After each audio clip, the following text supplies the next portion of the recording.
Hans Niemann stands as an exceptionally controversial personality within the realm of chess.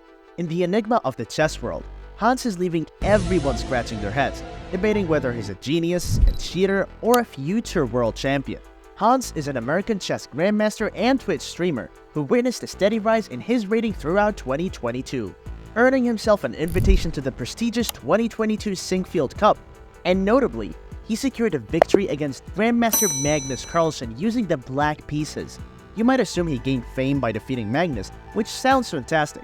However, the unfortunate part is that Magnus withdrew from the tournament right after losing, and subtly insinuated that Hans cheated. Hans Niemann's moves are so mind-boggling that even computers are requesting his strategies as their password hints. Recently, Chess.com and Magnus Carlsen reached a resolution in their dispute involving Hans Niemann. Hans Niemann, the chess world's very own Rubik's Cube. Some think he's memorized every move since the dawn of time, while others are convinced that he's a cheater.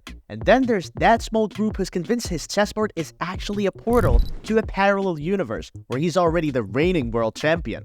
Keep playing, Hans. You're giving conspiracy theorists a field day. Amidst the swirl of allegations, here's a chess reality check. Hans Niemann, known for his brilliance, got paired up with Vakitov Shamsuddin, faced a crushing defeat in just 12 moves, reminding us that even the best tumble on occasion. Hans initiates the game with the move d4, to which his opponent Vakitov responds by advancing the knight to f6. Hans proceeds by playing knight c3, and without much delay, a series of moves follow. The d-pawn advances, Hans brings out his bishop to square f4, and after Vakitov plays pawn to c5, the queen's pawn opening is established.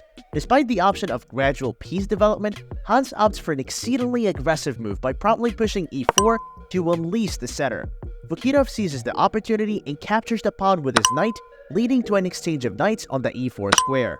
In response, Hans captures the pawn on c5, while Vakitov takes action by moving his queen to a5, delivering a check to the king and simultaneously targeting the pawn on c5. To counter this threat, Hans employs the move pawn c3 to obstruct the check, and Vakitov seizes the moment to capture the pawn on c5. In the ongoing game, Hans decides to play the move queen a4 check. Vakitov responds by blocking the check with his knight. Taking advantage of the situation, Hans captures the pawn on e4, resulting in both players having an equal amount of material and a balanced position. At this juncture, the game is open-ended, with both players having opportunities. Vakitov slides his pawn to g6, and in response, Hans develops his knight to f3.